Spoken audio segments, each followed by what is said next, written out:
Thank you for tuning in and checking this video out. Beautiful 400i behind us with a twist. It's got LT1 power out of a 93 Corvette. Looking at the car, it looks very stock. You wouldn't know anything different. Sounds good. Runs out good. We're going to show you all that fun stuff.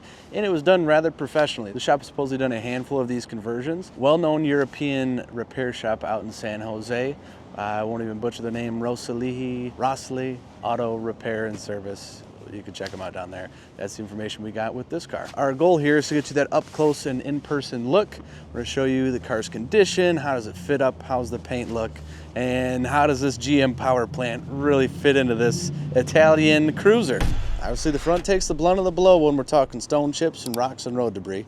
This one doesn't look abused. This bumper, this is a rubberized piece here. It's in good shape, not cracked up. Paint looks good on her. Downstairs here, our lower valance, all in good shape. Paint nice and glossy. We got an aluminum grill, which looks good. And our fog lamps downstairs, nice yellow lenses on them.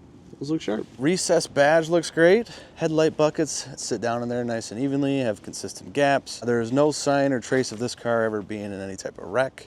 I believe it has been repainted. I couldn't tell you exactly when that was done, but it looks very well. We've got a nice functional hood vent here. This is a style of hood that opens up backwards. Let me show you that real quick. This is a push button. That's how fancy we are. Lift this up just a bit, and there's a manual release right here.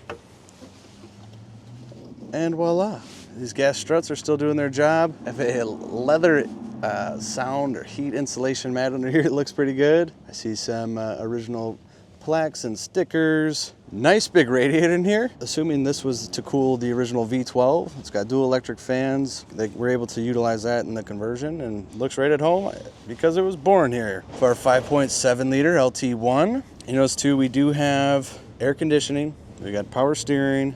We still got the power brakes. We have some fresh air ducts.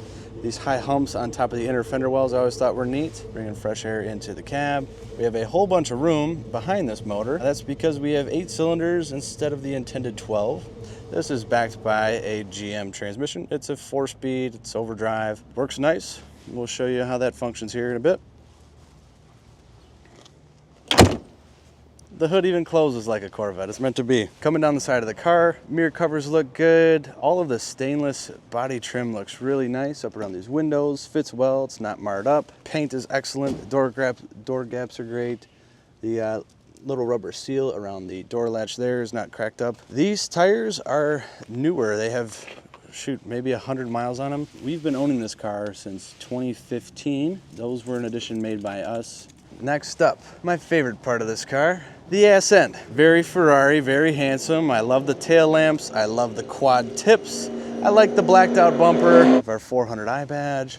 We've got our little Ferrari pony over here looking all nice and simple. The badge on top of the deck lid looks great. And speaking of deck lid looking good, the fitment is excellent. Rear glass looks great, as does this bright work. I don't see any scratches in the glass. Looks like it has a little bit of tint on it. Very nice. And we are a 2-trick pony. I got another button to pop this. Let me show you that. Pretty sweet. Back here is clean. Obviously it's not factory Ferrari, but they've done a very nice job. Looks good. This is a pretty unique way to hold your subwoofer. And you get a little bit of storage here. Put your sneakers, put your golf shoes, whatever it is. And so you know too, if you come over here, you take a look. We've got these little rubber handles. This isn't secured with anything other than one of these on either side. If you want to pull this one here, you can lift this thing right up out of there under your 2 wires and you get a full trunk back. We'll seal this on up. Boom, shakazam. Passenger side, this thing's laser straight, great body. No dents or dings to note. No shrinkage in the paint. No spots of touch up. Check out the roof too while we're over here. That is just glistening nice. Top of the windshield, leading edge of the roof, stone chips. Wipers look good. Gaps, Pininfarina badging looking good. Pretty unique door handle. Door cards are beautiful. I like these latches. Brushed aluminum. So we got remote mirror controls. We got speaker and the door card. Really nice buckets in here. These are nice, firm and plush. Full console. They've integrated the GM shifter right on into here. We have a very long parking brake handle, power window controls, and a lot of this self-explanatory. You want to pop the fuel door, you want to pop the trunk, AC controls, blower motor speed behind that. A couple of nice gauges in here. We got a clock, voltmeter, and oil temp over there. And then up in front of us, we've got coolant temp or aqua temp, and we have oil pressure. 39,000 on the clock. Speed will going up to 180. Red line at 6,500, but it may be able to touch 8. Beautiful Momo wheel. Nice 3-spoke, horn button in good shape. All of our stalks here, they're not cracked up. And there is something unique on the steering column. On the top, if you get a view looking down, has the chassis number. And this column, the hub, everything's powder coated wrinkled black. Top of the dash pad, we're looking good, and then we have some shrinkage over here where this material has pulled back as it shrunk sitting out in the sun. Up above us, we have a leather headliner, which is in really good shape. The overhead console is cool. Obviously the dome light's working. You store a CD in here, something of the sort. Little handle out back here for Junior. The seat backs are all leather. We have rear AC controls, more storage, ashtray with the cigarette lighter. Neat little pockets, little cubbies in here, some vents, shoulder belts for the rear passengers, nicely bolstered rear seats, little armrest in the middle. There is some light splintering on the top of this where that is cracked. Overhead map lights for the rear. Package tray looks good. Sail panel is nice and tight. The sealer on the window looks good. The keys got the pony and it pivots. Put her in, twist her around. Woo!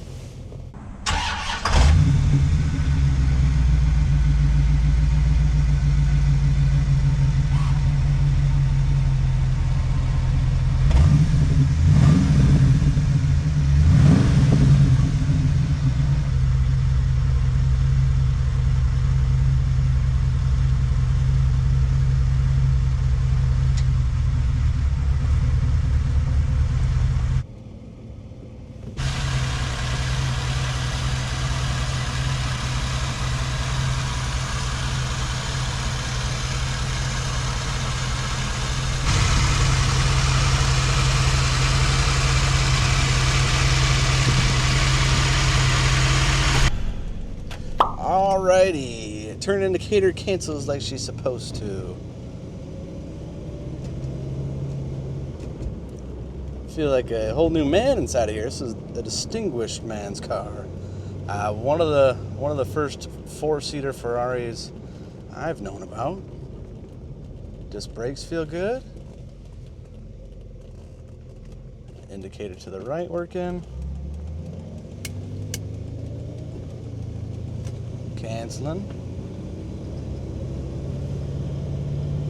Smooth running engine. You don't hear a ton of engine noise. And about 35 here. Hardly any wind noise at all too. This car, I think some of the charm of it is how goofy it looks. Especially when these lights are up. It's just fun, different. Very few people I've come across know what the hell this thing is. And immediately, just because it's an old Ferrari, they think it's $1 million car, which is kind of fun and funny too. Seats are very supple and plush. They have a ton of bolster. It kind of grabs me nice. And we'll step on this 5.7 and see what she's got.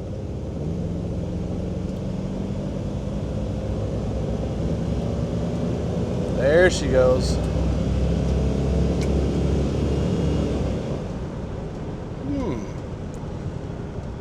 Feels very smooth going down the road. Brakes are nice. Steering's good and responsive.